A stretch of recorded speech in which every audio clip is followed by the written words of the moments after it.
faceoff. Shoots it, deflected. Right in. Pietrangelo save, rebound. Stastny stopped by Pietrangelo.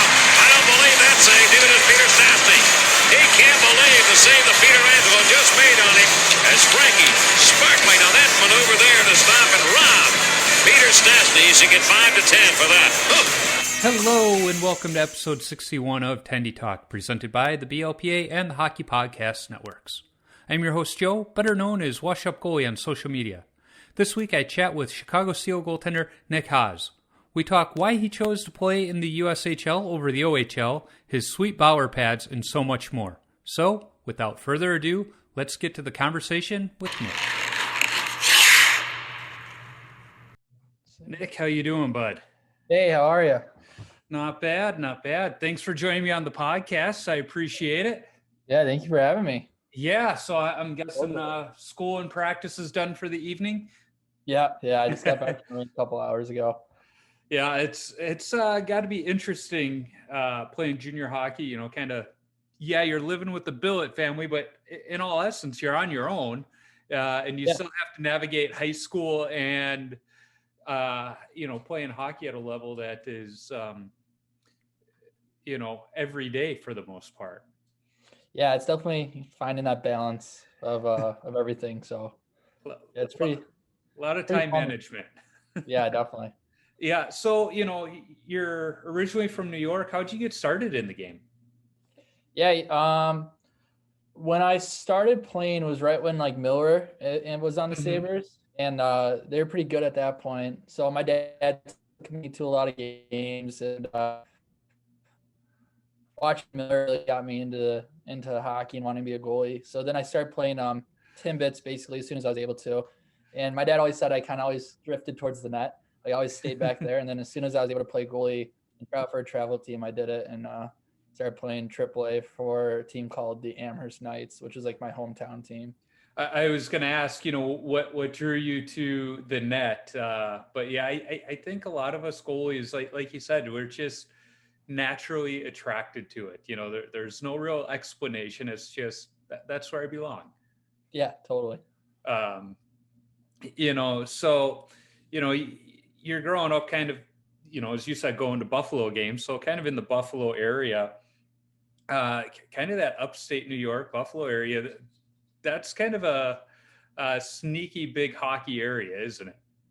Yeah, definitely. That team I originally played for had, Trevor Kuntar played on it with me. He was drafted by the Bruins, playing at BC right now.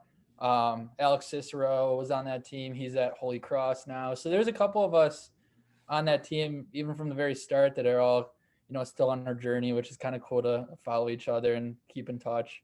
So yeah, I'd say there's a lot of good hockey players coming out of Buffalo right now, which is cool to see. Yeah, and there's another Buffalo hockey player in the Chicago area, people know about too. We're in 88. Yeah, Patrick Kane. My goalie coach back home, Brett Bennett, played with Kane for years and knows him really well. They're best friends. Cool. Still stay in touch all the time. He played on the U.S. national team with them when they were growing up and stuff like that. So yeah, he's a really cool guy. I haven't met him really much, but I've heard he's a really good guy from people that do know him that I know. Yeah, and I mean,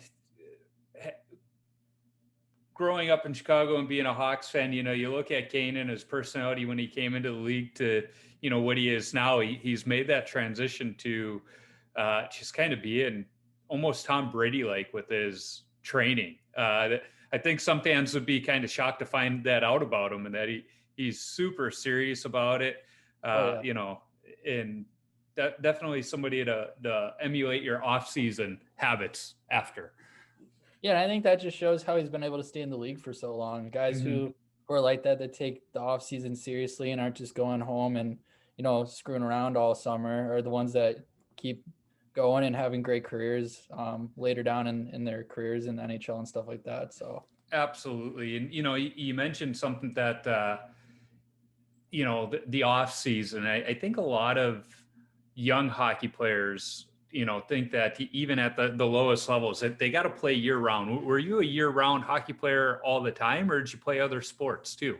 Yeah, I was a baseball player. My dad played Division I baseball, so I kind of Okay. grew up with him pushing me with that. So I would normally start the summer playing baseball, kind of get a break, which I think everybody needs, and Yeah. then play baseball for most of the summer. And then I'd say like midway through, I would start picking it back up with goalie sessions and stuff like that. But I think that's a big thing for younger guys is, getting in other sports and kind of testing their boundaries in just sports in general. And I think it helps in the long run. Absolutely. And I remember when I was coaching, we had those multi-sport athletes and, we always welcomed it because, baseball for a goalie, I mean, you're catching a ball all the time. It's good for you. Yeah. And picking up the baseball on the delivery from the pitcher, it's all good stuff. But even we had a few soccer players and we knew we could count on them late in the game if we needed fresh legs or, being a multi-sport athlete is so beneficial to kids, but for whatever reason, I don't know if it's the parents or what, they think, nope, we need them to play year round, only one sport. Now if the kid makes that decision, that's another story. Yeah, totally.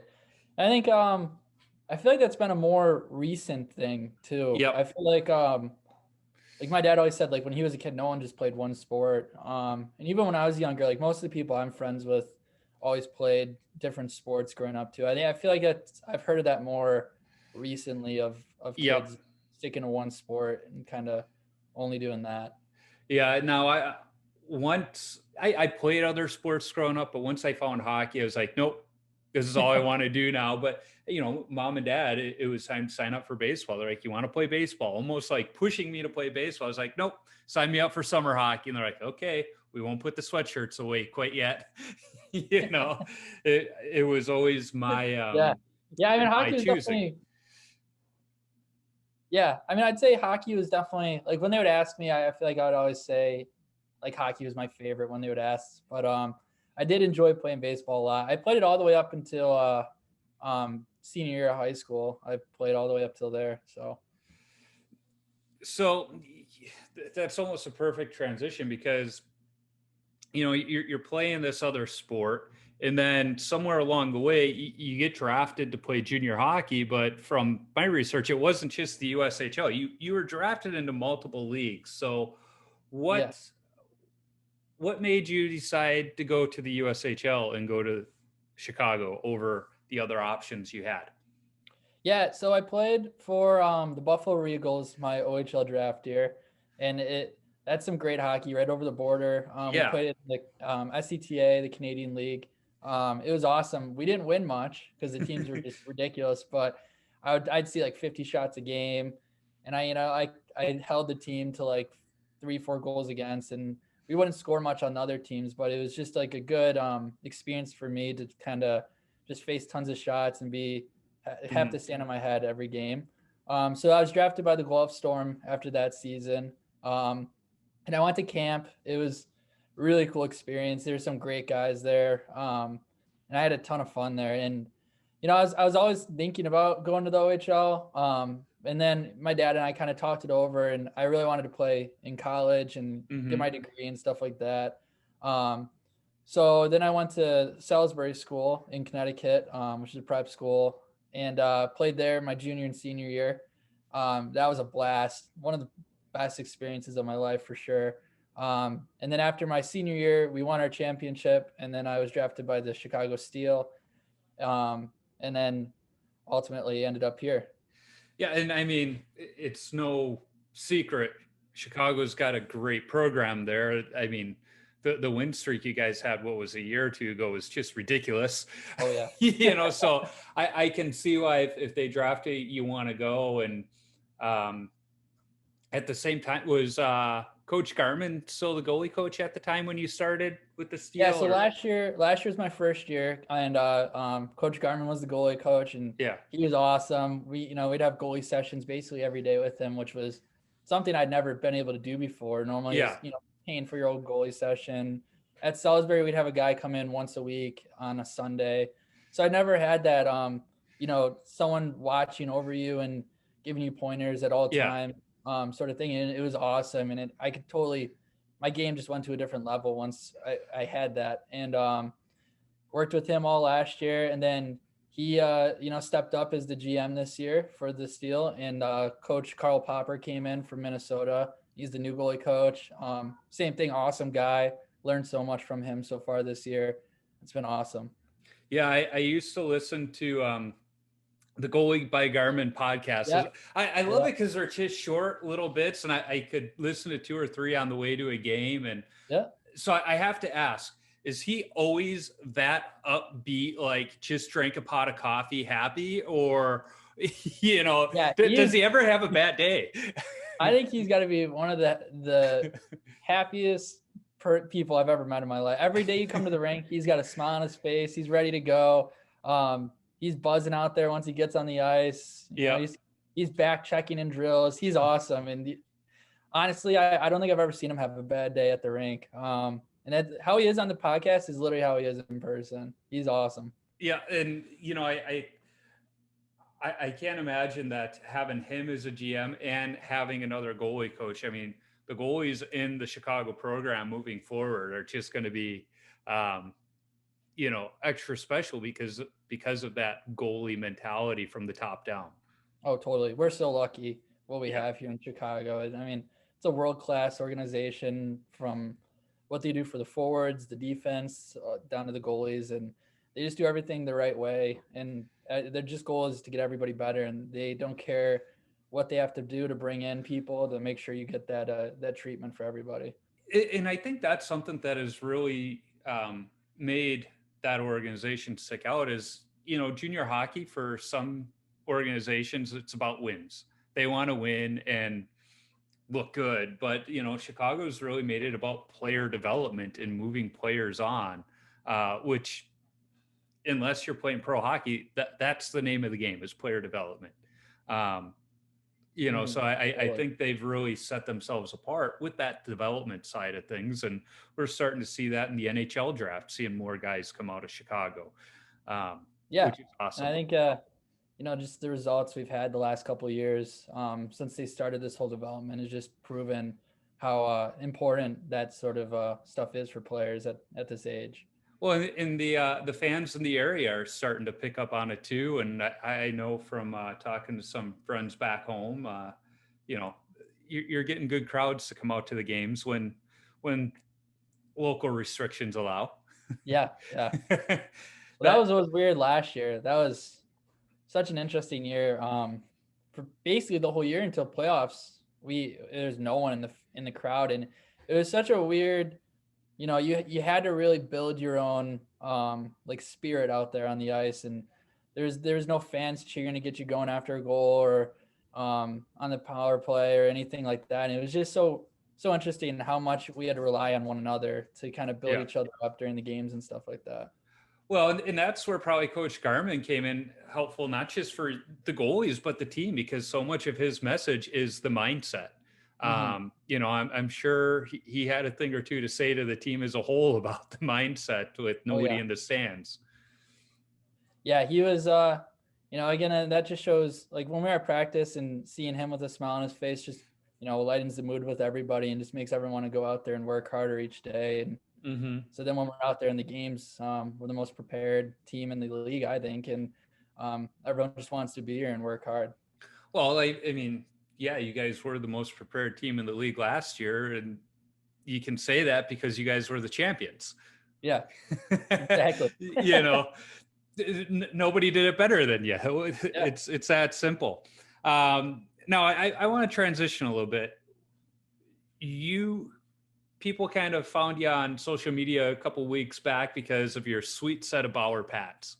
Yeah, they're just killer. But I want to know, how much input do you have in the design of the pads and your mask at the junior level? Is it more team led and manufacturer led, or do you have any say in what's going on these things? Yeah, no, Chicago basically gives us free range on whatever we want to do with our equipment. So my masks, when I design them, I normally sit down for a couple hours and I just print out templates of just clear blank goalie masks and just go through and design my own helmet.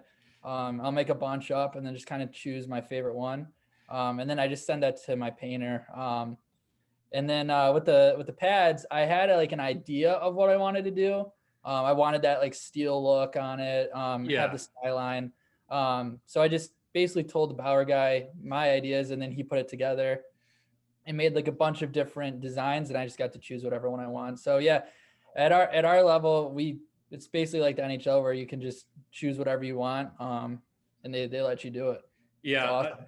I nowhere near pro. I'm division, I D league, beer league, but I was able to kind of do the same thing with my pads. I just got to design what I want, and I knew some of the right people to get what I wanted. Yeah. But most people don't have that luxury, which is unfortunate. But with Bauer, that is becoming a possibility for your rec league goalie or even your youth goalies. That if you're willing to pay a few more bucks, you can work with their designer and get whatever your heart desires.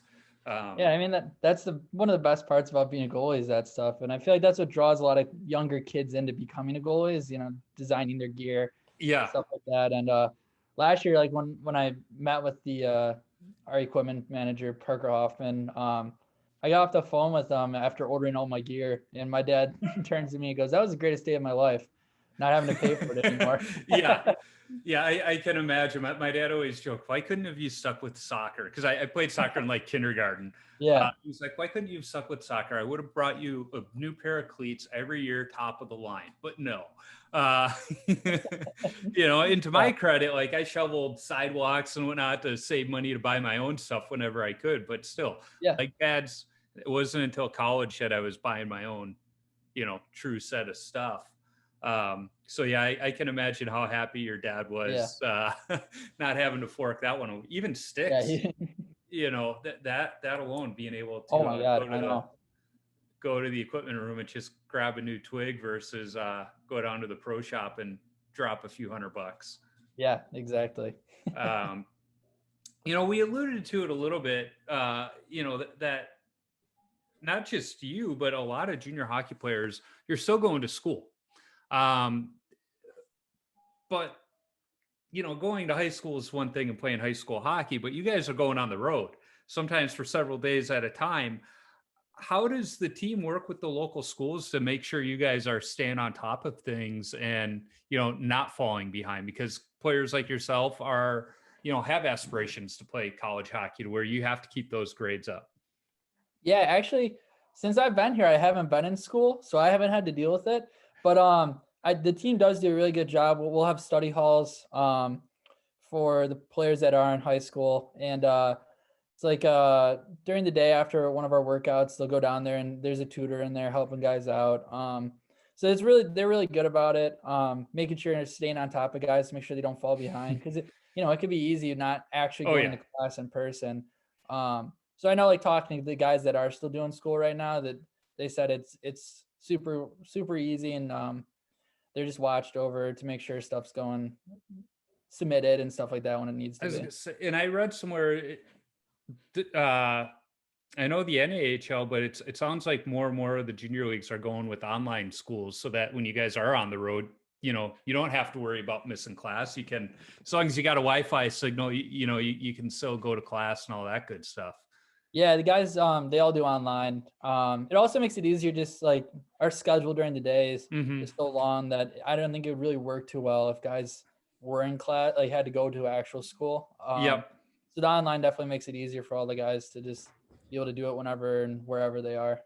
Yeah, I remember going into my senior year of high school, I tried out for a junior team that was starting up in Chicago in a league that didn't make it past the first year. And it was trying to figure it out with my high school of, how can I still get my senior year in and still play, because we're going to have 6 a.m. practices at Bensonville Arena. And it was like, all right. And I grew up, on the south side. So it's like, okay, it's about a 45-minute drive to the rink. And my principal was like, well, we'll make sure you have study hall first period. But it was, kind of trying to figure all of that out. And then I did make the decision just to play high school hockey my senior year. I'm glad I did because, like you said, the team in the league didn't make it through the first year, and that would have been a bummer to miss out on the senior year of high school hockey because of Yeah. that. Yeah, that's what I did too. I played my senior year at Salisbury, and I was so happy I did. It was just so Yep. much fun at that school. It was a boarding school, so all the guys lived on campus, and you're with your team 24/7, eating every dinner and meal together. It was Yep. just a ton of fun. So Yeah. I was happy. I can imagine. You know, thinking about the other teams in the USHL, I mean, you're pretty lucky to be in Chicago just from a food aspect. You know, like places like Green Bay and whatnot, like they don't have the food you guys do. Uh, No, so what are the places you like to go eat at? there's a lot of good options here, like you're saying. There's a really good brick oven pizza place that a lot of the guys like called GM. Mm-hmm. Really good. My billets have had me try the famous like Portillo's here. Yeah. Beef sandwich. That's been awesome. I've tried the deep dish. It's pretty good. My dad was actually from Chicago when he was born, so Oh, we have okay. family here. So last year I lived with my aunt. Oh, very cool. Yeah, which was cool, and they were showing me around all the cool places too. So yeah, I'd say those couple places have been really good that I've tried that are Yeah. well known from Chicago. Well, if you're down in the Midway Airport area, you got to go to Vito and Nick's for pizza. Barstool went Okay. there and did their pizza review, and I know Portnoy is not a thin crust guy, but even he was like, "All right, this stuff is good." Yeah, I'm gonna have But to yeah, check it out. yeah, Vito and Nick's. Everybody knows about it. A lot of Southsiders like call it Nick and Vito's because N becomes before V in the alphabet. But yeah, that was the place I went to growing up. All right, yeah. When I fly home for Christmas, I'm gonna be going to Midway, so maybe I'll swing by and get a slice before I catch the flight. Yeah, it's not too far from there, but yeah, it's in the area. Um, so All right.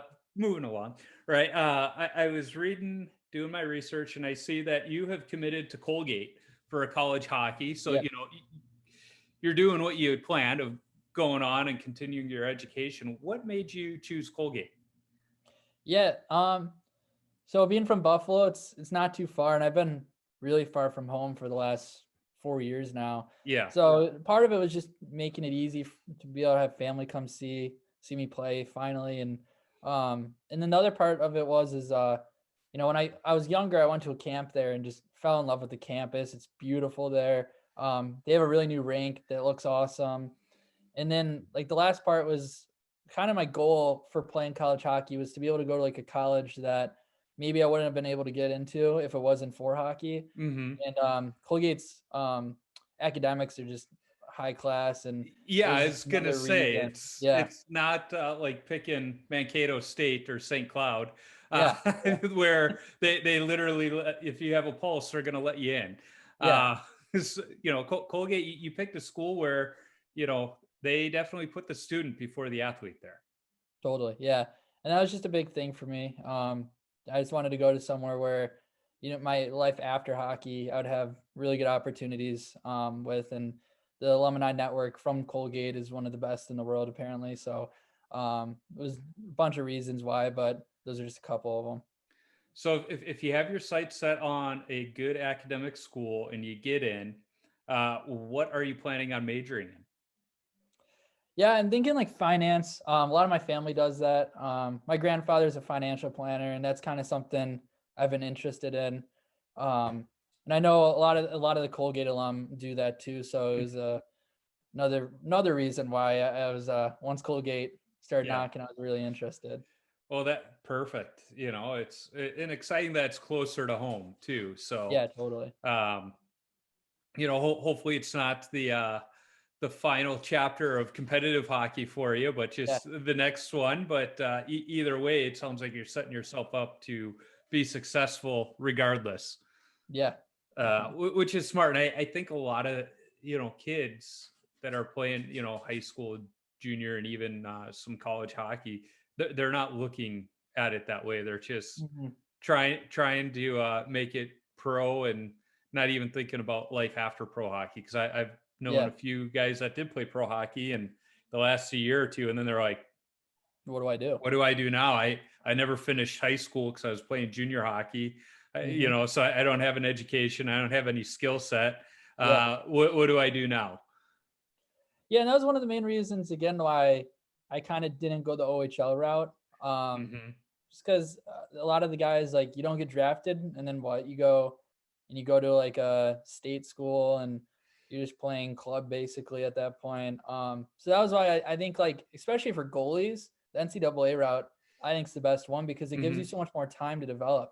Like, if I was in the OHL, this would be my last year before I'd have to sign a pro contract to keep going. Where now I have 4 more years in college hockey to keep getting better and just find more opportunities. And you're starting to see a bigger focus on college hockey too at the pro level because they're seeing the polished hockey player coming out of the NCAA. Yeah, totally. Which is as an American nice to see. Exactly. It's like, all right, we're starting to do something the Canadians can't because they have college hockey there, but it's not the same. No, it's kind of like ACHA hockey here for the most part. Yeah. So it's nice to see that it's getting the attention it should. Mm-hmm. And it's crazy because I played Division III hockey, and Division III hockey today is nothing like what I played. I think my alma mater, the youngest player on the team this year is 21. It's literally the same. The difference between D3 and D1 is so many people say is so slim now. Yeah. It's crazy. I mean, there's some D3 teams that pull huge crowds, and it's an awesome environment. One of my buddies that I know plays at Geneseo, and I know they get some big crowds there, and he loves playing there. Yeah. And it's like basically the same sort of atmosphere. And I feel like a lot of people frown upon Division III so much when in reality, like, you can go to really good schools and play D3 and play some really great hockey too. Oh yeah, up here in the it's called the MIAC, the Minnesota Interscholastic Athletic Conference. I mean, there's just some awesome hockey every weekend because I forget how many teams there are, but there's plenty of them, and routinely, there's MIAC teams atop the national standings. It's usually, the MIAC, and then what is it, Middlebury and RPI. They're usually up there, and every now and then you get one of the Wisconsin schools, usually Superior. But it's amazing hockey. But everybody still wants to go D1. Most goalies I talk to, they want to play one game at Yost Arena. It's like, there's just those things you want to do. And, you got to shoot for it. Right. Yeah. So, I was going to ask this question because of the, junior hockey part of it, of moving away from home at a younger age than most kids, but you did it even sooner, going to prep school. That's not easy. No. Even when kids go to college, they get that homesickness. How have you handled moving away essentially at such a young age and becoming independent at such a young age? Was it hard? Were there hiccups along the way?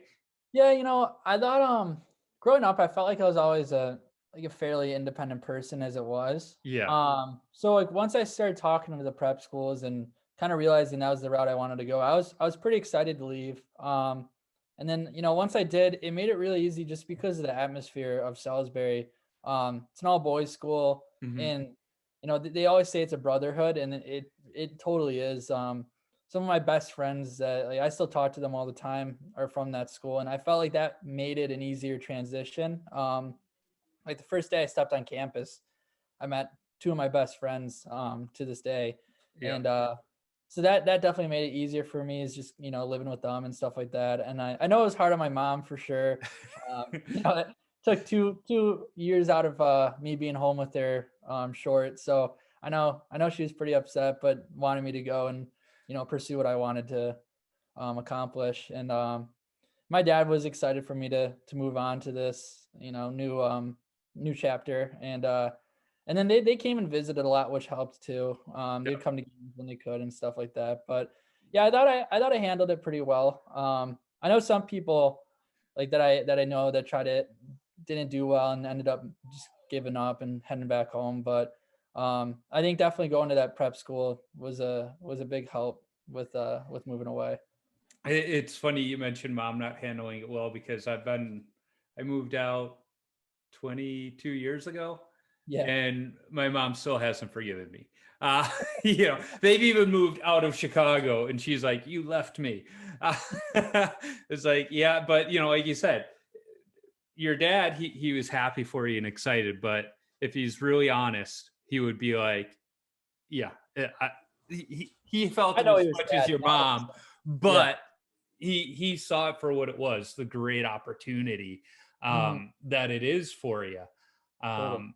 which is awesome. You know, but so you're going to Colgate next year. You guys won the championship last year. How's the team looking this year in what will essentially be your final year of junior hockey?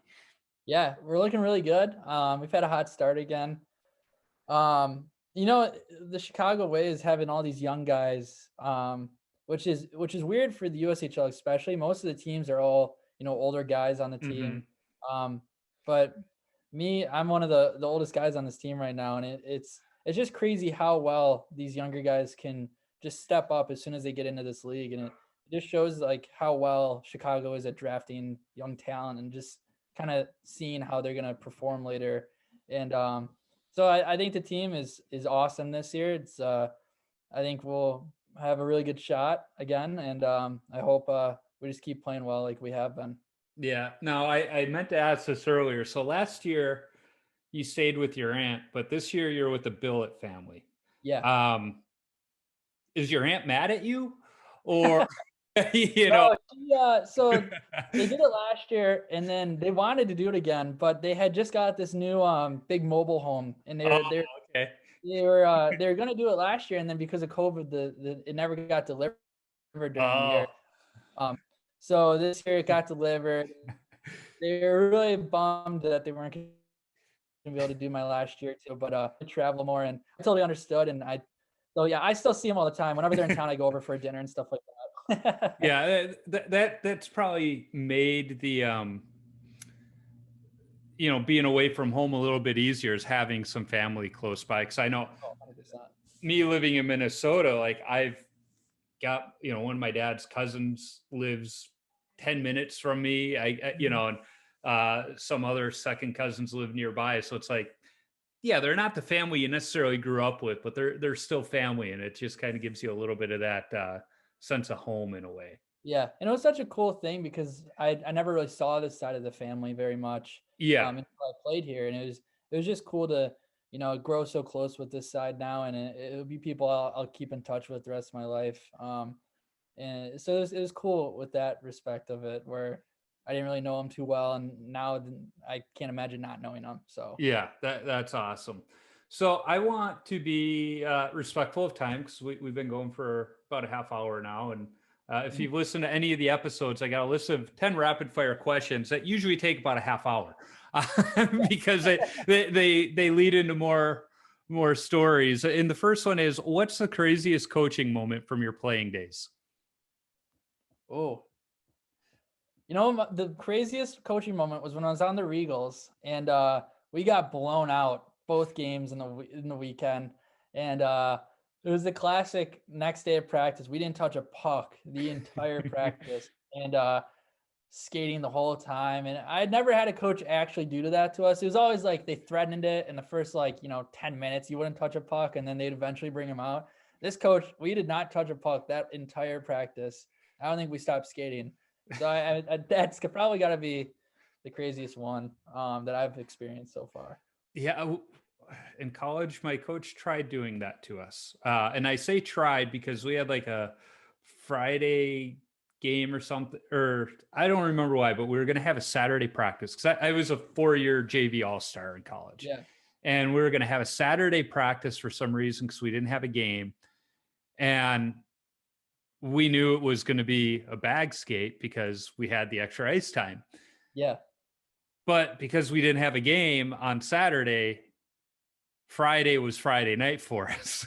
And we showed up to practice. Well, I shouldn't say we, because I didn't, but most of the boys showed up to practice the way you would on a Saturday morning after a Friday in college. Oh yeah. And it was about 10 minutes into skating where the coach he's like, just practice is over, go home. And he's like, you guys smell like a brewery. I should have known better. Just go. And like a couple of us didn't go out Friday night and we're like, well, can we stick around and, like play rebound or what? And he's like, I don't care what you do. I'm going home. Yeah, that's what I mean. That was the first coach that actually did what he said he was going to do. Yeah. So next question, what's your favorite all-time goalie mask? Ooh. Oh, let me think about this one. There's some good ones. I gotta say, you know what one I really liked that I feel like people don't really talk about too much? Ryan Miller's when he went to St. Louis with the guitar on the side. I don't know what it was about that one, but I loved that mask. I thought it was so cool. Yeah. As a Hawks fan, I just can't appreciate it. But it was a nice design. I always say it about Curtis Joseph's, everybody loves Cujo's dog masks, and they were cool. But I think his coolest mask was that original one in St. Louis that I think Bennington recreated with, the notes on the side and the trumpets. Like, that was just a sweet design of a mask. Okay. But I know when you're talking about for Miller, I always liked his ones in Buffalo with kind of that stylized buffalo on the top with just those red sparkly eyes. It was a good one. It just he never really got changed. So eventually it was just like the same thing every year. But it was such a cool design how they incorporated the whole buffalo head into the helmet. Yeah. Another one that I forget who the goalie was, but the San Jose, the shark one from way back. That was cool. I forget who that was a Don Strauss design on the armadillo, Brian Hayward. And then when Hayward went back to, I think it was a Cheverly masks, kept the same design. But yeah, that was an original Don Strauss design. I only know that because I had him on the podcast and he talked about it. he drew it up on a cocktail napkin when he saw the Sharks jerseys revealed at a trade show. Really? Yeah. That's awesome. Yeah. So the next question, what's your favorite rink that you've played at? I'm going to go with Green Bay. I love that arena. Really? So bright. They have the camera angles from like everywhere. So it's cool. Like when you make a big save, you get to see it like it's the NHL. Yeah. And I've always played well there. So that's probably one of my favorites. I like Dubuque too. A lot of guys don't like Dubuque because the ice is kind of hard and it messes up your skates. You got to get them done before practice the next day because you're not gonna be able to move. But another bright rink. And again, I played well there too. So I like those two a lot. So my brother-in-law played in the USHL.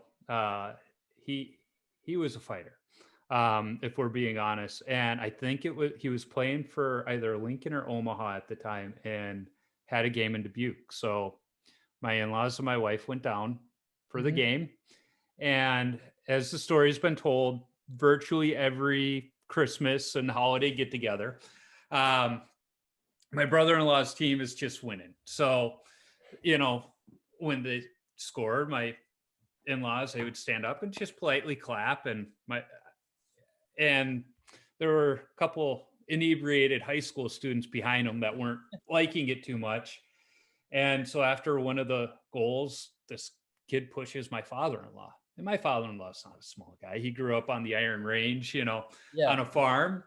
And he didn't have it, still doesn't have a very long fuse, we can say, but I'm told he handled himself well, looked at the kid and said, don't do that.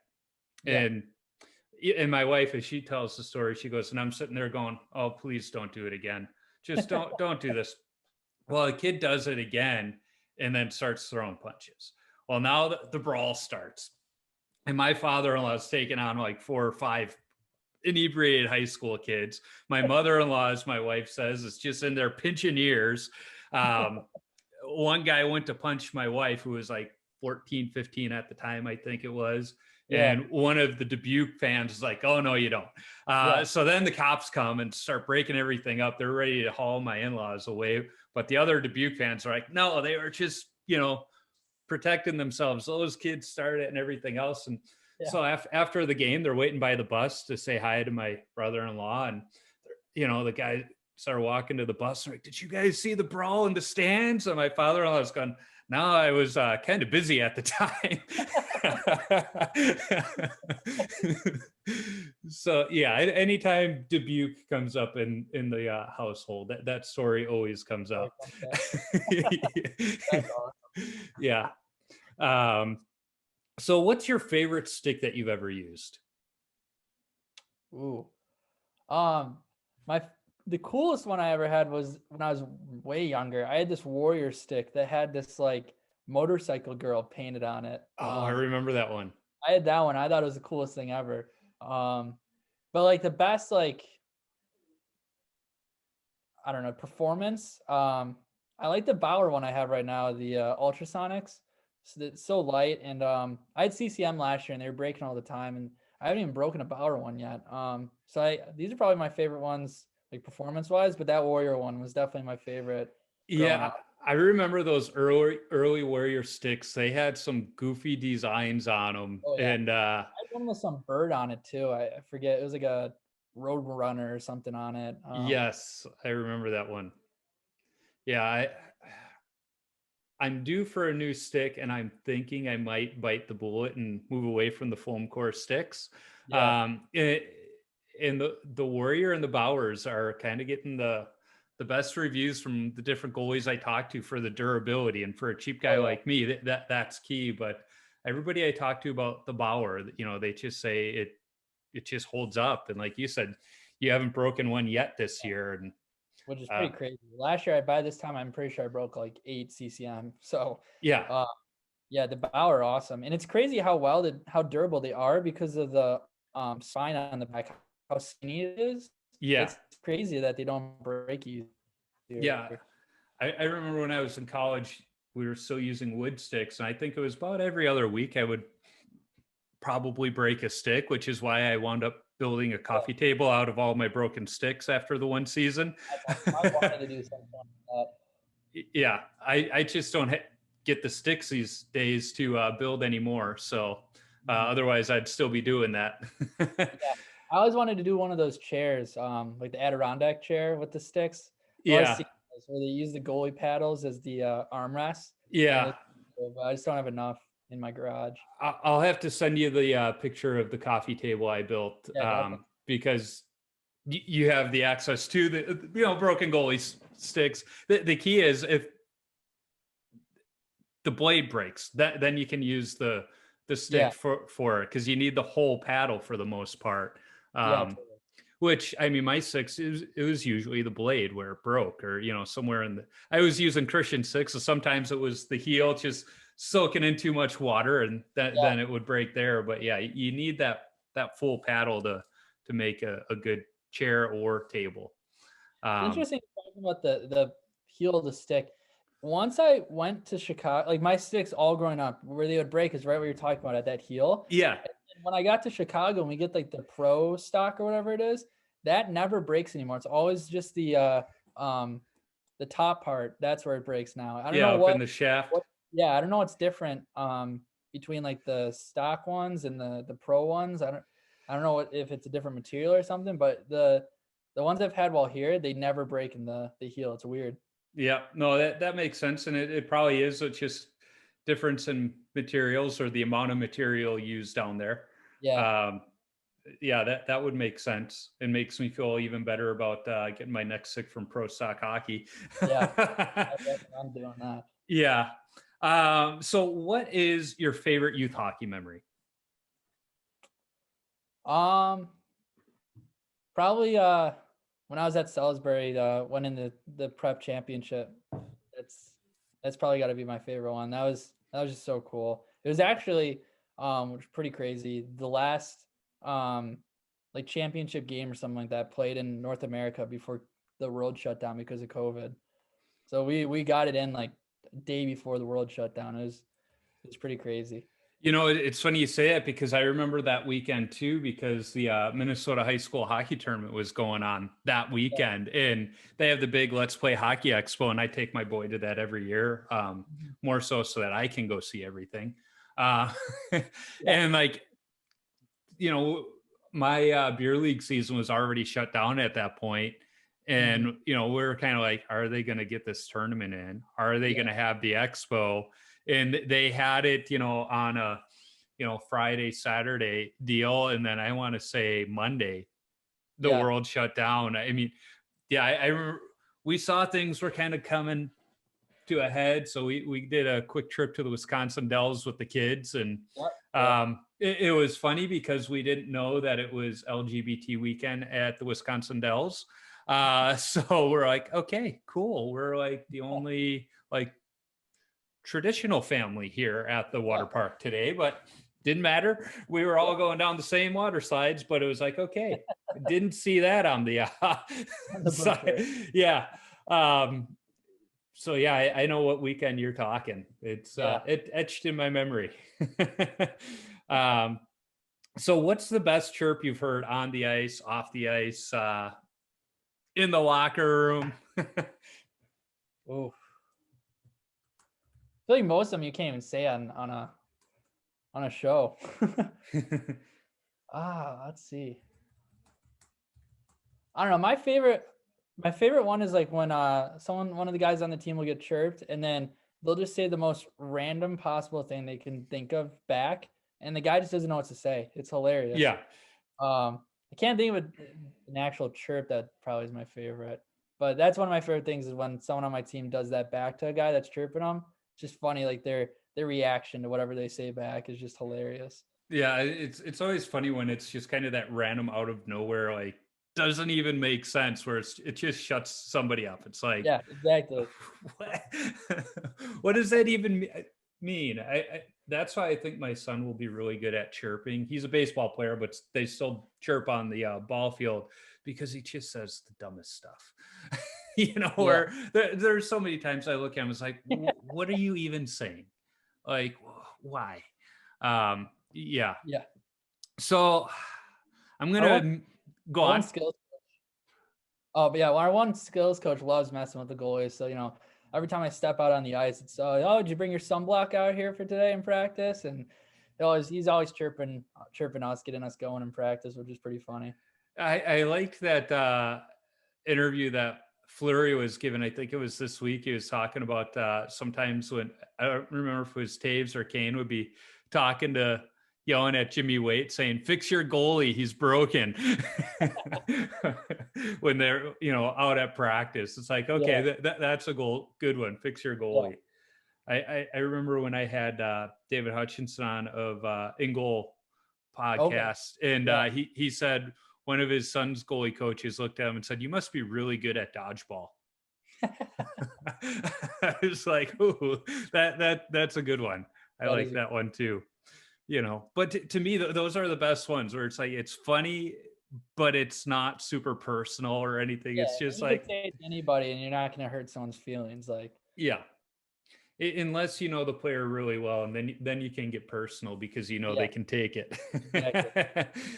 Which is probably why the chirps from the teammates are probably the worst ones, because they know what they can get away with. So I'm going to amend the next question, because I usually ask what's the worst post-game beer, but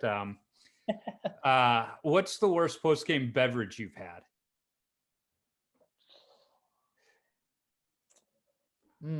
I don't know. I guess I don't know. I'd say the worst meal was when we were in Salisbury, we'd always get this pizza from this one place. And it just wasn't at all my favorite. So, I'd get out of a game super hungry and then have to go eat this pizza that I hated. Didn't sit well, yeah. So that'd probably be a food. I don't know about the drink. Probably something hot, like a hot chocolate after a game probably wouldn't be too good. Yeah. So hot and sweaty. Yeah, that's not a good post-game beverage, that's for sure. So when you tape your stick, do you go heel to toe or toe to heel?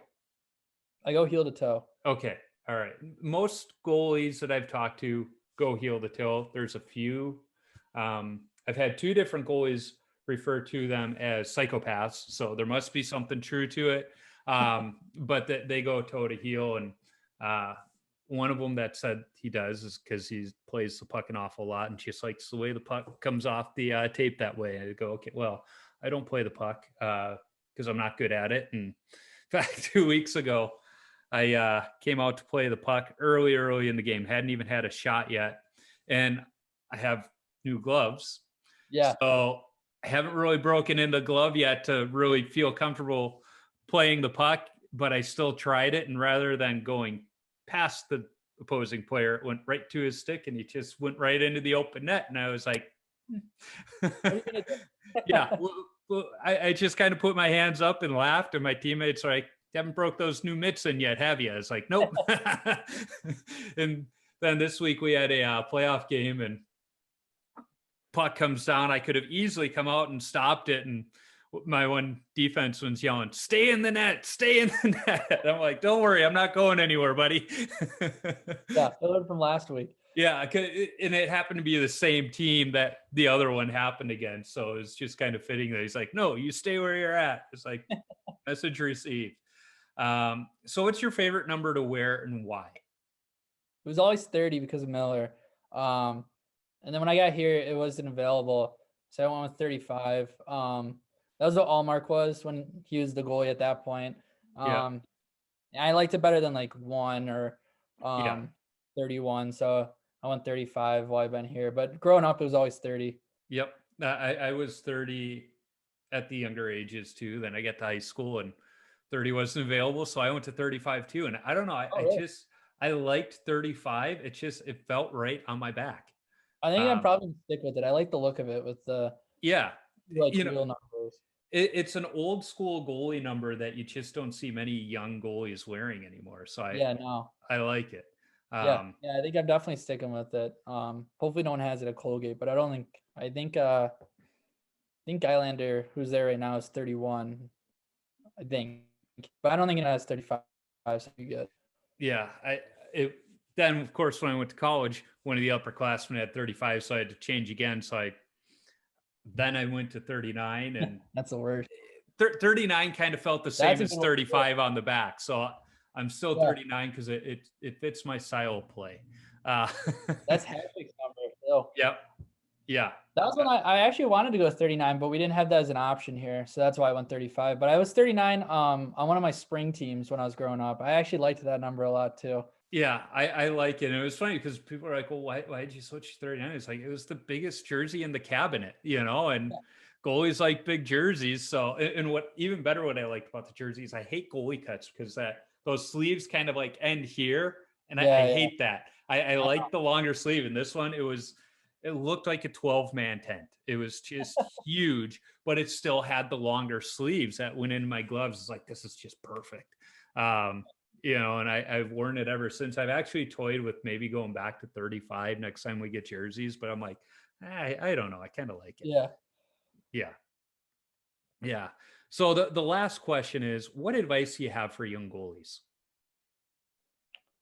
I'd say not worrying about what team you're on growing up. When I was younger, I didn't really normally play for the best team, which I think ultimately helped me in the long run, facing more shots. I think when you're younger and you're on the best team and you're getting like 10 shots a game, it's not doing you any good. So I'd say not to worry about that type of stuff when you're younger and just have fun and just keep working hard and in goalie sessions and that type of stuff, because that's what really matters when you're younger. Then if you stick with that, it'll give you the best chance for when you're older to be on the better teams. So. Yeah, that's great advice because I was never on good teams. My high school, I've told the story before, and league play, we went 128-1 my freshman and sophomore year combined. Yeah. I was seeing 50, 60 shots a game, but as I've told some younger goalies, is play for the bad teams because you're going to get those shots. You're going to get that natural development, and you might not have scouts coming to watch you, but they're going to come to watch the teams you're playing against, and they're going to see you. If you're good enough, they're going to see you because they're going to come and watch. They might be coming to watch that goalie who's only getting those 10 shots a game against your team. And they're going to notice you. Exactly. Yeah. That's really good advice. Where can folks follow you on social media if they want to follow you this year and next year as you move on to Colgate? Yeah, I have Instagram and Twitter. think Instagram's nick.haas_, and then Twitter's Nick Haas 2230. And I'll make sure to put both of those in the show notes.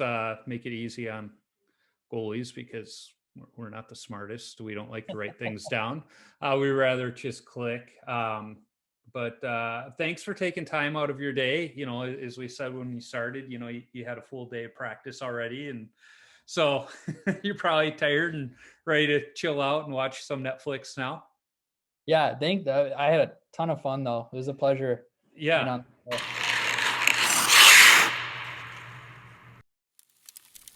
was fun talking to Nick. I was interested to find out why he chose the USHL over the OHL, a route I think most players would take given the option. While he wants to play hockey at the highest levels, he is clearly looking at the bigger picture of life and understands he needs to set himself up not just for that opportunity to play hockey at the highest levels, but also for life after competitive hockey. It's going to be fun to follow him and his Steel teammates this season, then keep an eye on him next year at Colgate. Be sure to follow Nick on social media at nick.haas, that's HAAS_ on Instagram, and Nick Haas 2230 on Twitter. You can find me on Instagram, Twitter, Facebook, and YouTube simply by searching for Wash Up Goalie and I'll pop up. Visit washupgoalie.com for some great hockey-related content, my beer league hockey video highlights, and, of course, all podcast episodes. If you want some Wash Up Goalie or Tendy Talk apparel, be sure to visit my Threadless shop by clicking the merchandise link on my website.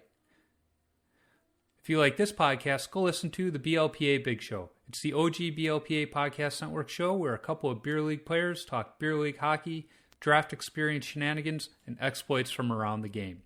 Be sure to check out the full lineup of hockey-related podcasts on the Hockey Podcast Network as well. There are too many lists here, but shows like the Europuck Podcast, the 50 Years Ago in Hockey Podcast, and the King's Realm Podcast can all be found. I need to thank the band The Zambonis for allowing me to use their music on my podcast. You can download their music on iTunes or listen wherever you stream music from. I'm always working on lining up other goalies to talk to. If you are a goalie or have connections to a goalie who I should talk to, shoot me an email at washupgoalie39@gmail.com or send me a DM on social media. And let's not forget, if you're a brand who wants to sponsor the show, be sure to reach out to me. I'd be happy to talk. And finally, if you like what you hear, be sure to subscribe, rate, and comment on the podcast platform you're listening on. It's a quick action on your part that helps others find Tendy Talk. So, until next time, keep your stick on the ice and your body square to the puck.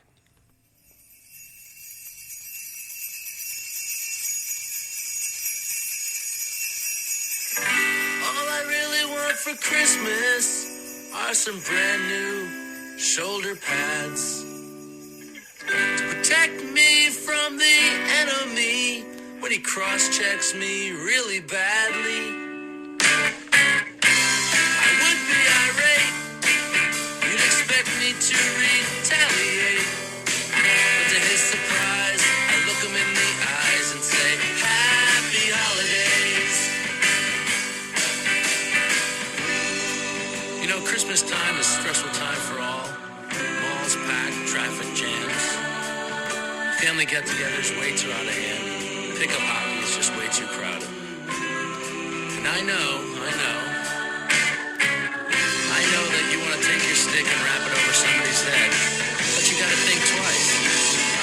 Try to be nice and remember to say Happy Holidays. Happy Holidays. Take it, Eric. Lindros.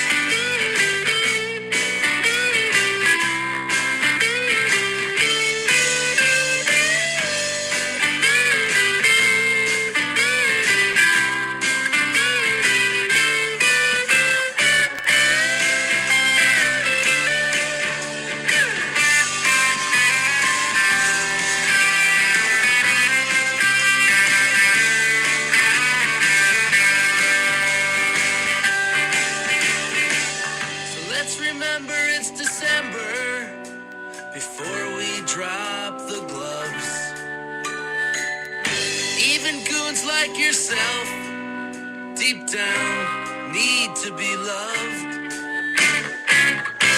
So lower your high stick and remember, John.